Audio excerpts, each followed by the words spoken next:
আল্লাহ বলেন বান্দা অবশেষে বলবি মাওলা হাসরের ময়দানে মানুষ আর মানুষ, মানুষের মাথায় মানুষ, কোটি কোটি মানুষ।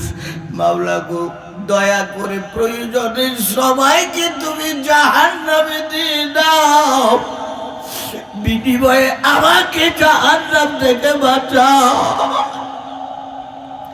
আল্লাহর কোরআন, কিন্তু আল্লাহর পক্ষ থেকে জবাব আসবে কাল্লা, এটা কখনো না। তোমার গুনার কারণে অন্যজনকে শাস্তি দেব, এটা হতে পারে না। এখন আসেন আমরা ক্ষমা পাবো কিভাবে? দুইটা আমলের কথা বলে আমি শেষ করছি। আল্লাহ বলেন বান্দা ওয়ালিয়াবকু কাসীরা, বান্দা তুমি আমার দরবারে কান্নাকাটি করো, বলেন সুবহানাল্লাহ। কান্নাকাটি করো, তোমার অতীতের গুনাহ সামনে রেখে আমার কাছে কান্নাকাটি করো। আল্লাহ বলেন দুনিয়ার সব কিছু সহ্য করতে পারি, গুনাহগার বান্দার চোখের পানি আমি আল্লাহ সইতে পারি না। তোমার গুনাহ যদি এত বেশি হয়ে যায় যে গোটা জমিন তোমার গুনার দ্বারা ভরে গেছে, গোটা জমিন ভৈরা, জমিন থেকে আসমান পর্যন্ত খালি জায়গাটা তোমার গুনার দ্বারা ভরে গেছে, আল্লাহ বলেন বান্দা ভয়ের কোনো কারণ নাই, তোমার চোখের শুধু 2 ফোঁটা পানির দরকার। তুমি যখন এতগুলো গুনাহ করার পরে আমার দরবারে শুধু বলবা মাওলা ভুল করেছি, আর জীবনে করব না, তুমি আমাকে মাফ করে দাও, ক্ষমা করে দাও। আল্লাহ বলে তুমি যা চেয়েছো তাও দেব, অর্থাৎ গুনাহ ক্ষমা করে দেব, যা চাও না তাও দিয়ে দেব। বলেন না সুবহানাল্লাহ। এখন প্রশ্ন, চাইলাম তো গুনাহ মাফ, চাই না কোনটা? আল্লাহ নিজেই বলে ইন্নাল্লাহা ইয়াগফিরুয যুনুবা জামিআ।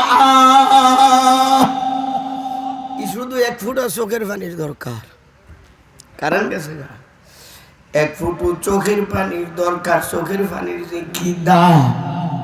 আল্লাহ বলেন বান্দা তুমি শুধু চাইছো তোমার গুনাহগুলো মাফ করার জন্য, আমি শুধু তোমার গুনাহ ক্ষমা করব না, গুনাহ পরিমাণ সওয়াব আমি তোমার আমলনামায় দিয়ে দিলাম।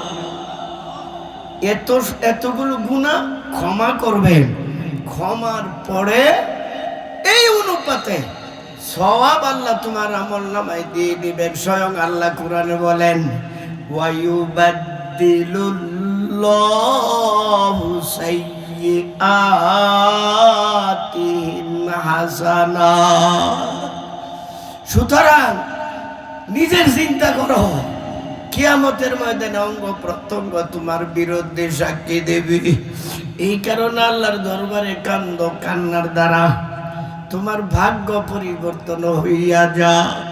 मायूस ना हो अहले ज़मी अपनी खता से, तकदीर बदल जाती है मुख्तार की दुआ से। पापी तापी बंदा के हो निराश जेन হয়, তপ্ত মনের দুয়ার ফলে তকদীর পাল্টায়। 1 নম্বরে কান্নাকাটি। গোটা কোরআনে 2টা বিষয় আল্লাহ বলছেন বেশি বেশি করো, বেশি বেশি কইরা তুমি করো। নামাজের কথা 82 জায়গাত আছে, কিন্তু কোথাও অধিক পরিমাণে নামাজ পড়ো এই কথা আল্লাহ বলেননি। অধিক পরিমাণে রোজা রাখো, অধিক পরিমাণে হজ করো, অধিক পরিমাণে যাকাত দাও, অধিক পরিমাণে সদকা খায়ের করো, কোথাও আল্লাহ বলেননি। কিন্তু 2টা জিনিসের ব্যাপারে আল্লাহ বলেন ওয়ালিয়াবকু কাসীরা।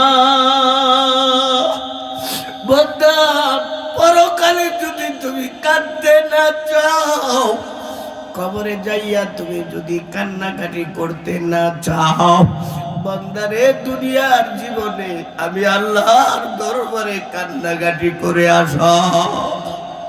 যেহেতু তুমি একাই আল্লাহর দরবারে যেতে হবে, নীরবে বসে বসে কান্দো।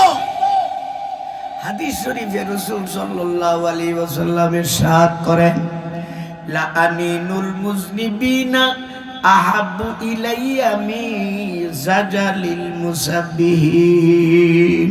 সারা দুনিয়ার মানুষ যদি জিকিরের মধ্যে বসে যায়, লেগে যায়, সবাই একসাথে জিকির করছে, আর একজন গুনাহগার বান্দা অতীতের গুনাহ স্মরণ করে করে নীরবে বৈশা বৈশা আল্লাহর দরবারে কাঁদতেছে, মাওলা গো মৃত্যু যন্ত্রণা সইতে পারবো না, ও মাওলা কবরের আযাব সহ্য করতে পারবো না, গুনাহ তো হয়ে গেছে, মাফ করে দাও। আল্লাহ বলেন, বান্দা তোমার চোখের দুই ফোঁটা পানি সারা দুনিয়ার সমস্ত মানুষের জিকিরের আওয়াজের চেয়ে তোমার চোখের দুই ফোঁটা পানি আমার দরবারে অধিক প্রিয়। বলেন না সুবহানাল্লাহ। এক নম্বরে কানবো, আর কান্না সবার আসে না। যাদের আল্লাহর দরবারে কান্নাকাটি করার তৌফিক হইয়া গেছে, মনে করবো আল্লাহ তোমাকে ধরে ফেলেছে। বলেন সুবহানাল্লাহ। তোমার আল্লাহ বেইজ্জতি করবেন না। দ্বিতীয় কথা হলো বুখারী শরীফের হাদিস 91 পৃষ্ঠা। আপনারা জানেন 7 প্রকারের লোকদেরকে আল্লাহ আরশে আজিমের ছায়ার নিচে জায়গা দিবেন।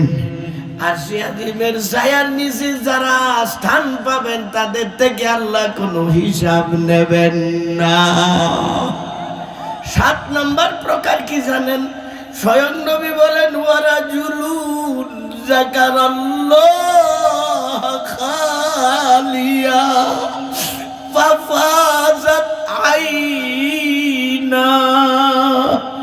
ওই বান্দা বান্দি নীরবে বসে বসে আল্লাহর জিকির করছে, অতঃপর অতীতের গুনাহ স্মরণ করে মাওলার দরবারে এমন ভাবে কান্নাকাটি করেছে তার চোখের পানি বের হইয়া গেছে।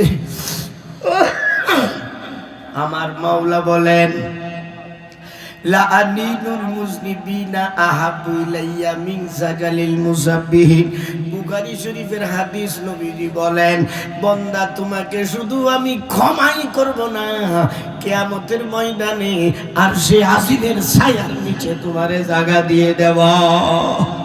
শেষ কথাটা বলতেছি, তাফসীর আদ-দুরুল মানসুর, তাফসীরে সুয়ুতি যারে বলে, হাফেজ জালালউদ্দিন সুয়ুতির লেখা সূরা ইব্রাহিমের 27 নম্বর আয়াত, ইউসাব্বিতুল্লাহুল্লাযীনা আমানু বিল কাউলি সাবিত, এই আয়াতের ব্যাখ্যা হযরত হাফেজ জালালউদ্দিন সুয়ুতি হাদিসটা উল্লেখ করছেন যে দিনের শুরুতে অর্থাৎ ফজরের পরে কেউ যদি শুধু লা ইলাহা ইল্লাল্লাহ 100 বার পড়ে নেয়, সারা দিনের মধ্যে যে কোনো সময় তার মরণ হবে, আল্লাহ তার ঈমানের সাথে মওত দান করবে।